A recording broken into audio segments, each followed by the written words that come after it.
Hey guys, I want to thank everyone who attended the Market Watch this morning. We started recording the meeting about 20 minutes in, actually after I gave a really sort of quick presentation that included some slides. I promised everyone that I would go ahead and record this and send it out to everyone. And to start, I wanted to explain why we're sort of re-engaging with market watches.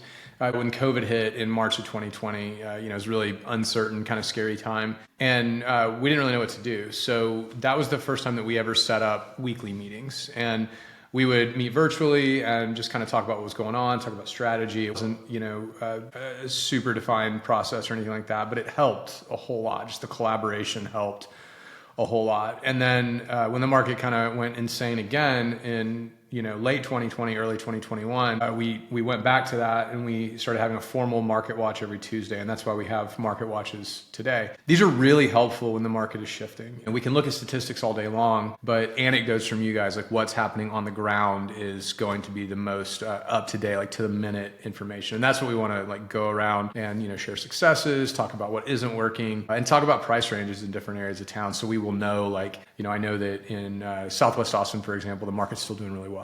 And I know that in Lakeway, for example, there's just a ton of inventory. So staying up to speed with all of these sub-markets is really important for you guys and for your job. When you talk with clients, being able to say, hey, I attend a market watch every Tuesday. We look over the most recent statistics, and we also talk with everybody to see what's going on in different areas of the market is really important. And it'll help you increase your market knowledge and your competency, and you'll just provide better service. And I know this market is really hard for everyone right now, but this is really whenever you create a lot of clients for life. So it is harder to get things under contract. It is harder to get things closed right now. It's our job. But beyond that, working really hard for folks whenever things are not easy is really whenever you show your value. And that's the silver lining. You guys are going to come out of this with a lot of clients who really, really love you. So all that said, I'll kind of dive into the stats. And it's nothing really earth shattering. It's just things that I wanted to share with you guys. Yeah. So as you guys know, I'm a massive fan of leading indicators, and explaining to your clients what leading indicators versus lag indicators are is an important skill. So looking at lagging indicators is like driving, looking in your rearview mirror, and looking at leading indicators is like driving, looking at the road ahead. So lagging indicators are important, and we don't ignore them, but you will find that most media outlets, most organizations will focus on the lagging indicators because they are the easiest to understand. It's things like how many units sold last month, was the average sold price last month, median sold price, things like that, average days on market. And it's an okay indication of what we can see in front of us, but it's not going to be as good as the leading indicators. Simplest leading indicator is going to be just under contract pending. What's pending today is probably going to close 30 to 60 days from now. There are broader economic leading indicators that we also look at, and we're going to talk about a couple of them today. Anyways, just starting out with the importance of leading indicators and the importance of understanding what a lagging indicator is. So I was in Boulder last week, and I was on the plane back riding the plane back with Aaron Scruggs, and he said, "Hey, how many price reductions do you think there were last month?" So I don't know how many. This was a stat he looked at, and he was pretty surprised by it. I was as well. So price reductions in March of 2025 were 235% of March of 2024. So they more than doubled.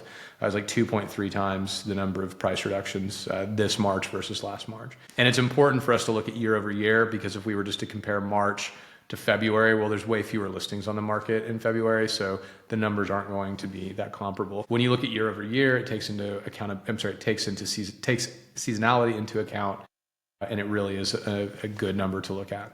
So this is what stuck out of me, and Aaron said, "Man, it's probably good if you tell everybody in the brokerage about this, because I think that you're going to start seeing a lot of price drops." And we'll obviously follow this next month as well, but yeah, this is worth taking note of. So I dug in a little bit further, and I said, okay, well, March, that was before the tariffs were announced and before that whole thing happened. So I was concerned that things were actually maybe a little bit worse. I was pleasantly surprised to see that whenever you look at April pending units up to the 13th, so a couple of days ago, almost half of the month, we only saw 4.9% drop in pending units. That's pretty good. That means that the market is holding relatively steady in the face of a lot of economic uncertainty. Digging in a bit further, and if you look at the average list price of these properties, that's actually 6.5% lower. Median list price is 5.8% lower, and then average and median list price are both in the 5% range. So what this tells me is it tells me that, yeah, things are going pending, but it's properties that are lower in price, right? So you couple this with the fact that we had a really big increase in price reductions in March. We're in April and we're seeing list price, that's going pending is about 5% to 7% lower than last year. And it looks to me like, prices are probably going to come down this year. I'm not guaranteeing that, but it looks like that's what could happen. So what do we do? Well, it's important to talk to your sellers about this. And it's important to understand that real estate is hyper situational and hyper local. So you want to look at their specific submarket. You don't want to come in with a broadsword and say, you just need to slash price by 5%.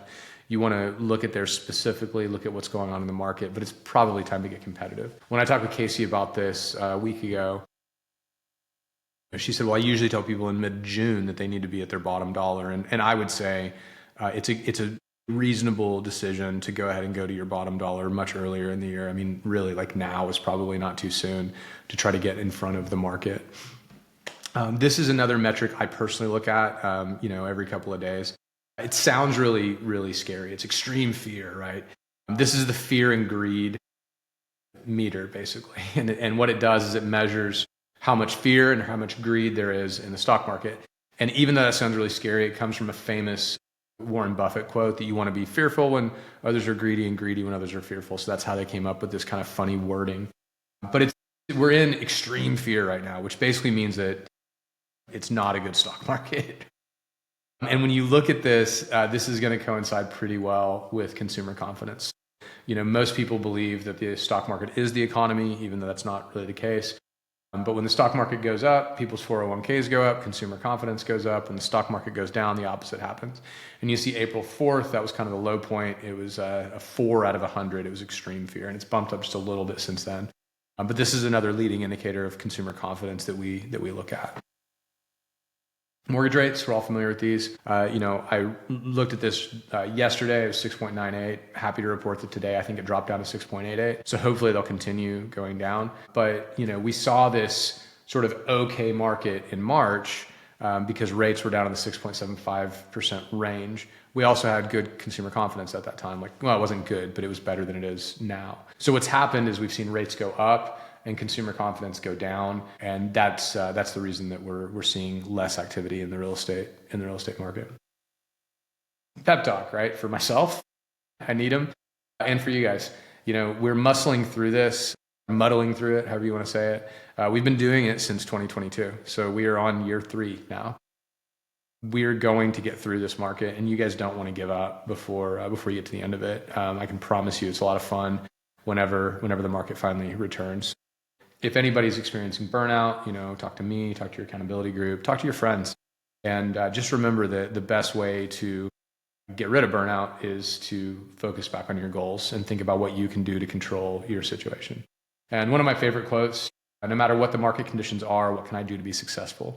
And this goes for everyone here. It goes for you guys. It also goes for me, but it also goes for all your clients, right? The question is not necessarily like what direction is the market going, but what conditions are we currently in and what can we do to be successful? You, Mr. Seller, how can we get your house sold? Or do you not need to sell this year?